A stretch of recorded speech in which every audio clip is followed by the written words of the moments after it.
Welcome to the Zenix Hospital in-service tutorial video series. This series provides detailed information about the Zenix Monitor Defibrillator and its functionality. These videos serve as an adjunct to formal training.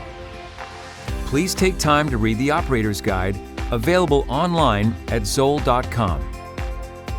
Obtain formal training from an appropriate authority before using Zenix for patient care. In this video, we review the daily and weekly checks for the Zenix Monitor Defibrillator. To ensure that Zenix is ready for use and in optimum working condition, perform the following steps at least once daily or per local protocol.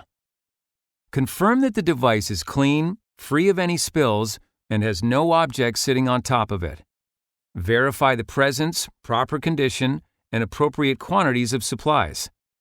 For best practice, ensure that 2 sets of defibrillation electrodes or pads are available.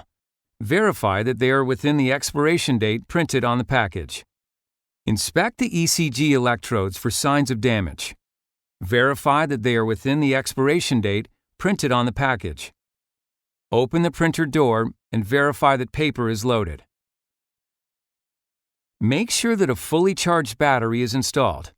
If a spare battery is available, confirm that it is fully charged or that the unit has ready access to an AC mains power cable. Ensure that the Ready for Use indicator displays a green check mark. Make sure the unit is connected to AC power and that the battery charger and auxiliary power indicators are illuminated. Turn on Zenix and verify that the audio beeps, the alarm LEDs flash, and it passes the self-test.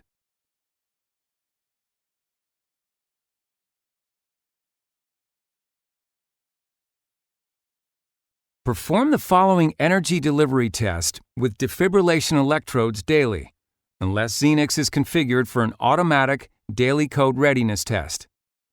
Disconnect the AC power. Connect the multifunction cable to an unopened set of Zenix CPR electrodes that have a short in the packaging. If not using CPR electrodes with a short, attach the multifunction cable to the test port. Familiarize yourself with your institution's electrodes prior to any use.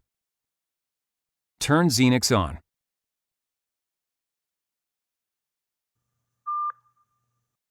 Verify that the 30-joule self-test key appears on the display. Select the 30-joule self-test key. Verify that Zenix charges, a constant tone sounds, and the shock button illuminates.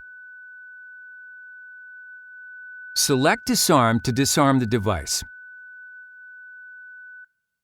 Verify that Zenix disarms, the tone stops, and the shock button is no longer illuminated. For devices in AED mode, select the 30-joule self-test key. Verify the Zenix charges, a constant tone sounds, and the shock button illuminates. Select Pause to disarm the device.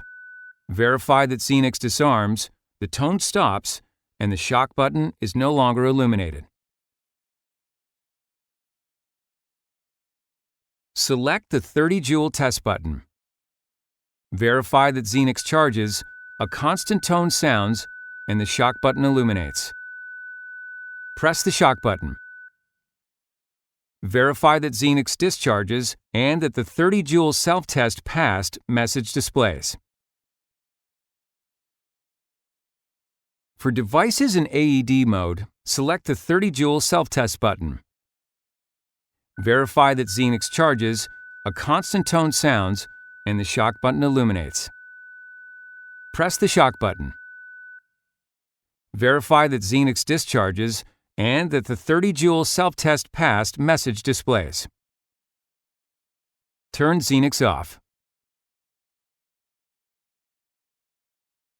Reconnect AC power. Perform the pacer test on a weekly basis. Disconnect AC power. Connect the multifunction cable to an unopened set of Zenix CPR electrodes. If unavailable, attach the multifunction cable to the test port. Turn Zenix on.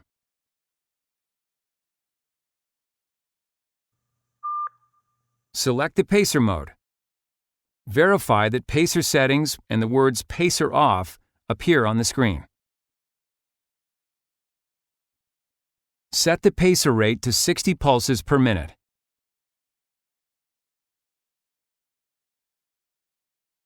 Select Print and verify the ECG trace shows dashed vertical lines at a rate of 60 pulses per minute every 25 millimeters.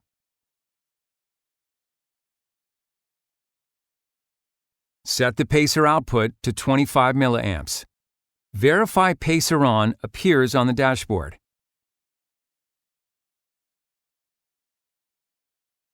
Set the pacer output to 0 milliamps. Verify that pacer off appears on the dashboard. Turn Zenix off. Reconnect AC power. We have now reviewed the daily visual and weekly checks for the Zenix Monitor Defibrillator.